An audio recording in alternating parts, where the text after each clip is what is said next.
বাংলাদেশ ব্যাংকের গভর্নর নিয়োগ নিয়ম মেনে হয়নি, তাই এই সিদ্ধান্ত পুনর্বিবেচনার পরামর্শ দিয়েছে টিআইবি।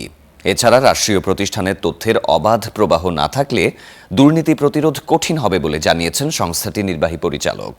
এছাড়া শুল্কমুক্ত গাড়ি ও সরকারি প্লট সুবিধা না নেয়া এবং প্রধানমন্ত্রীর ব্যক্তিগত গাড়ি ব্যবহারের সিদ্ধান্তকে ইতিবাচক বলছেন তারা। বিশেষ করে নতুন সরকার প্রধান বেশ কিছু ঘোষণা, সুশাসন ও দুর্নীতি বিরোধী প্রতিশ্রুতি বাস্তবায়নে নতুন সরকারের জন্য সুনির্দিষ্ট সুপারিশ তুলে ধরতে ধানমন্ডির মাইডাস সেন্টারে টিআইবির সংবাদ সম্মেলন। এ সময় টিআইবির নির্বাহী পরিচালক বলেন, স্বল্প সময়ে সরকারের নেয়া নানা পদক্ষেপ জনমনে আশার সঞ্চার করেছে। সুশাসন প্রতিষ্ঠার জন্য দুর্নীতি প্রতিরোধক সম্ভাবনা সৃষ্টির যে প্রত্যাশা মানুষের, সেটি পূরণের সক্ষমতার দৃষ্টান্ত দেখিয়েছেন। সেটি অস্বীকার করার উপায় নেই, বরং আমরা এটাকে সাধুবাদ জানাই এবং এই ধারা অব্যাহত থাকবে সেটা আমরা আশা করি। কিন্তু পাশাপাশি নানা দপ্তরে দলীয় লোক নিয়োগের অভিযোগও তোলেন তিনি। বলেন, নিয়ম মেনে গভর্নর নিয়োগ হয়নি, সরকারের উচিত এই সিদ্ধান্ত পুনর্বিবেচনা করা।